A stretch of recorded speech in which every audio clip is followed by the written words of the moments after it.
Good morning to all of you, my students.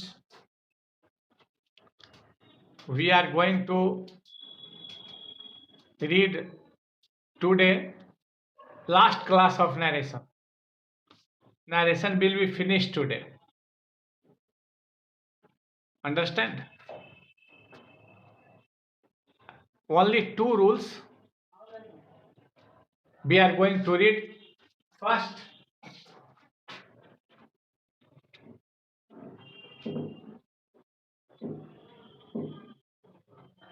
Sentences with yes or no.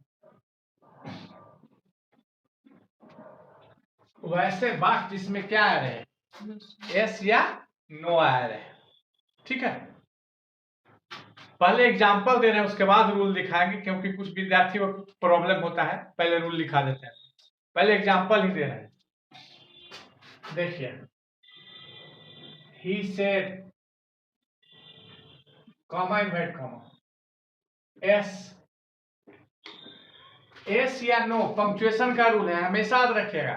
S या no कहीं भी literature में, grammar में या साइंस में एस या नो कहीं भी आए, उसके बाद कॉमा जरूर आएगा. क्या आएगा? कॉमा जरूर आएगा. He said yes, I am ready.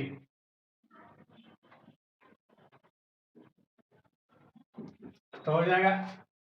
अगर एस रहेगा तो सेड टू टोट बदल जाएगा रिप्लाइड इन द अफर्मेटिव में. Replied in the affirmative.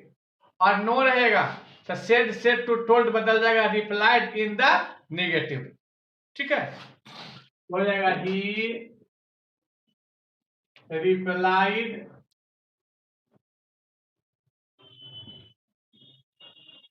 In the affirmative.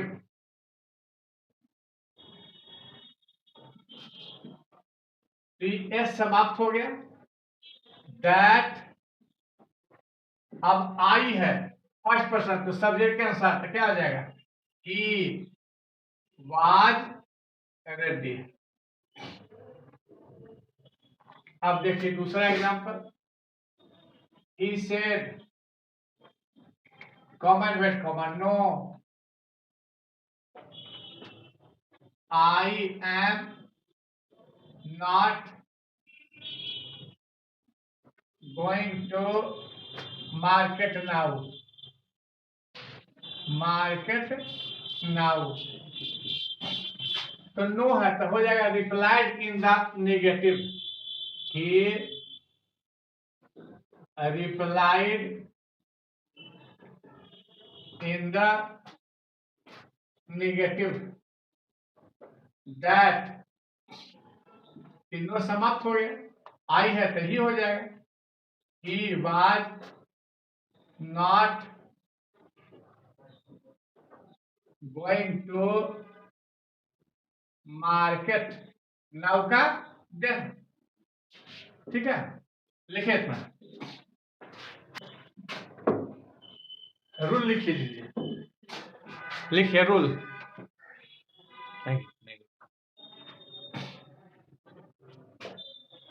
लिखिए, अगर रिपोर्टेड स्पीच में एस या नो का प्रयोग हुआ रहे तो उसे इनडायरेक्ट नरेशन में बदलते समय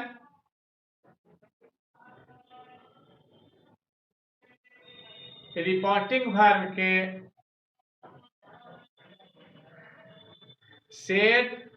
सेड टू या टोल्ड को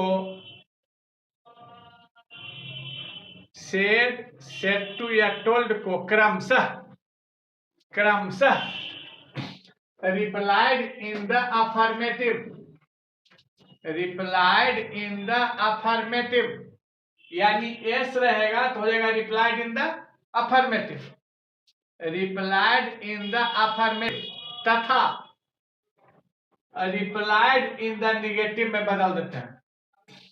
रिप्लाइड इन द अफर्मेटिव तथा रिप्लाइड इन द नेगेटिव में बदल देते हैं. देश परिवर्तन पहले जैसा होता है, टेंस जैसे बदल रहा था, पर्सन जैसे बदल रहा था, वैसे ही बदलेगा। ठीक है, आगे बढ़ते हैं हम लोग। सेंटेंसेज विथ एड्रेस,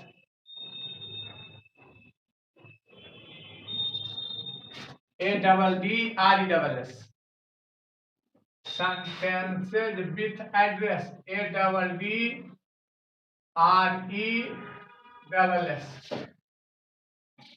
एड्रेस माने ऐसे होता है पता, आप लोग जानते होंगे, लेकिन यहाँ पता नहीं संबंध है, यहाँ संबंध है एड्रेस का मतलब संबोधन।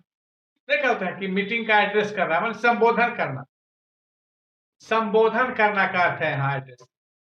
ठीक है, तो जैसा एग्जाम्पल रहेगा, जैसा एग्जाम्पल रहेगा वैसा ही चेंज करेंगे हम लोग। देखिए, Gandhi ji said to his followers, followers माने अनुयायी जो फॉलो करते हैं। गांधी जी ने अपने फॉलोवर्स को कहा, माय सन्स, मेरे पुत्रों, यही संबोधन का शब्द हो गया, इसी को एड्रेस क्या कह करके एड्रेस किए Gandhi ji, my sons struggle for truth and non violence, सत्य और अहिंसा के लिए संघर्ष कीजिए। तो जैसा बात होगा, अगर एडवाइस का सेंस निकलेगा तो एडवाइस में बदलेंगे। देखिए जरा सा इधर, तो हो जाएगा गांधी जी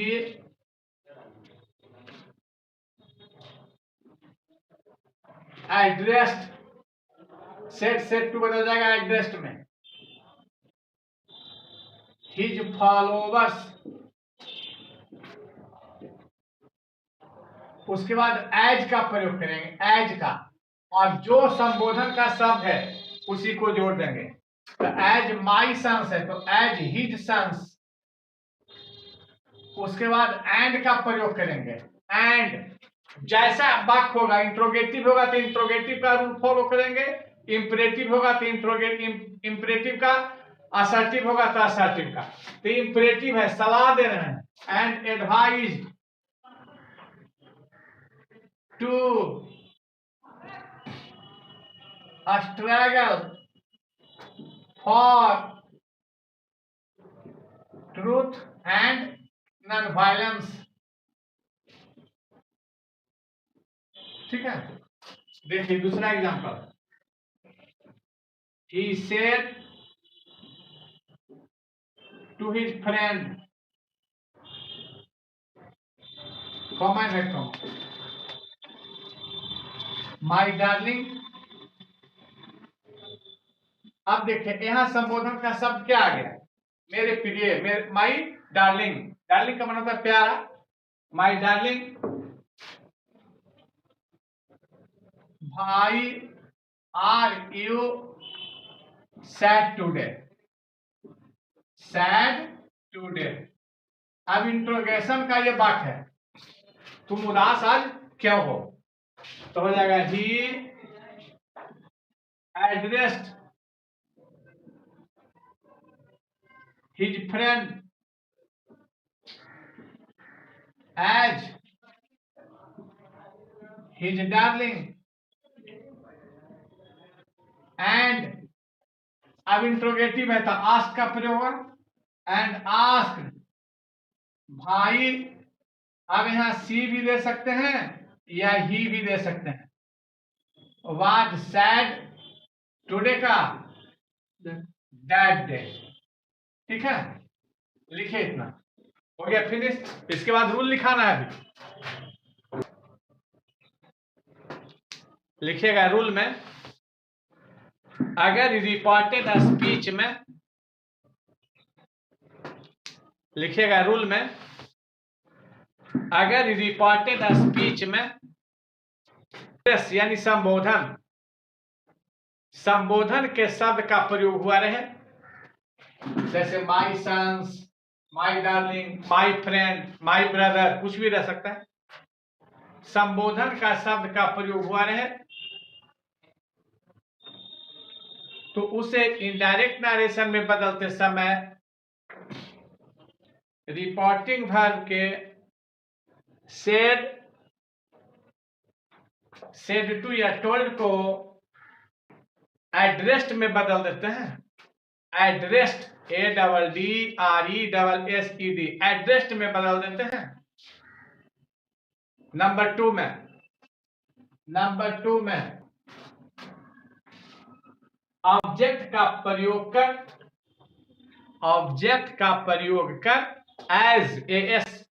एज का प्रयोग करते हैं तथा संबोधन के शब्द को जोड़ देते हैं। जैसे देखिए माई सन्स, तो यहां भी हो गया सन्स। माई डार्लिंग, यहां भी हो गया। संबोधन के शब्द को जोड़ देते हैं। रूल नंबर 3, एंड का प्रयोग करते हुए, एंड का प्रयोग करते हुए जैसा वाक्य होता है उसी नियम को फॉलो करके, उसी नियम को पालन करके इनडायरेक्ट नरेशन में बदल देते हैं। ठीक है, this is the last of narration. Now we are going to give some examples how question will be asked in examination. Question paper is in my hands and I am giving you, this is the question of previous year.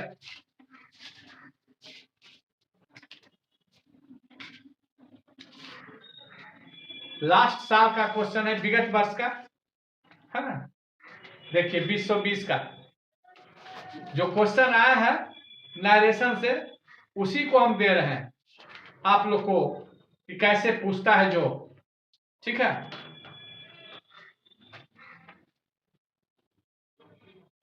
देखिए ही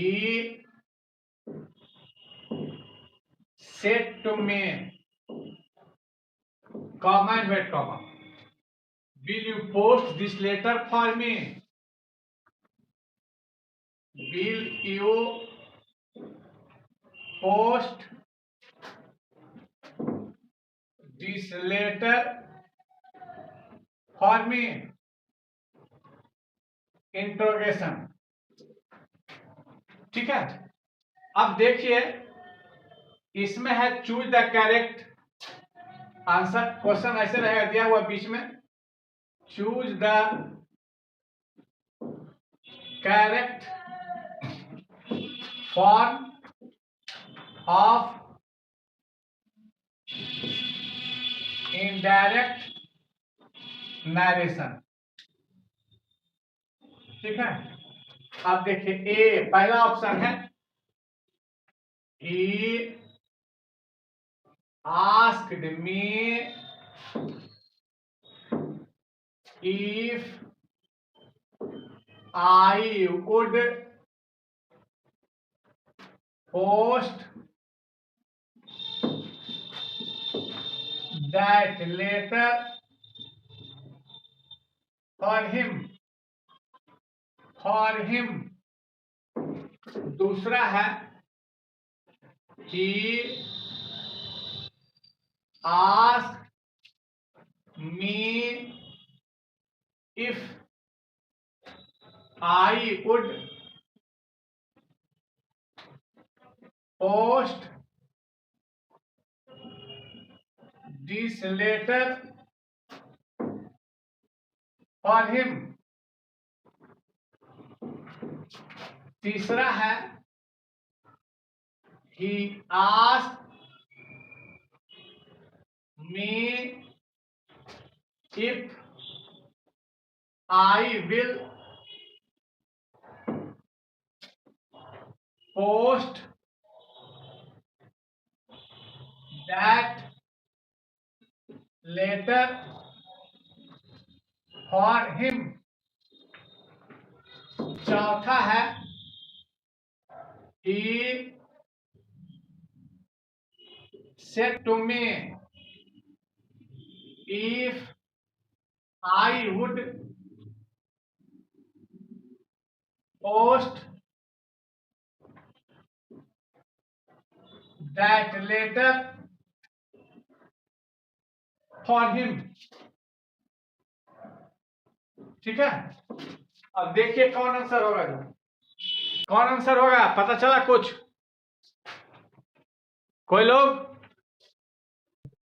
ए होगा सही answer, ए। अब direct दो बनवाते हैं खाली, बस लिखिए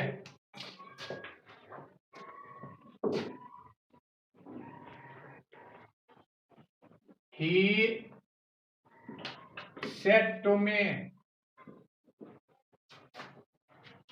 why are you coming late today? पहला है। दूसरा they said comma and wait comma man is mortal. Number 3 he said to his servant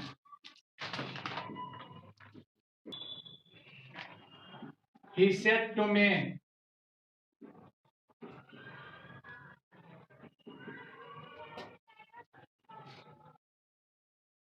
have you seen the Golghar?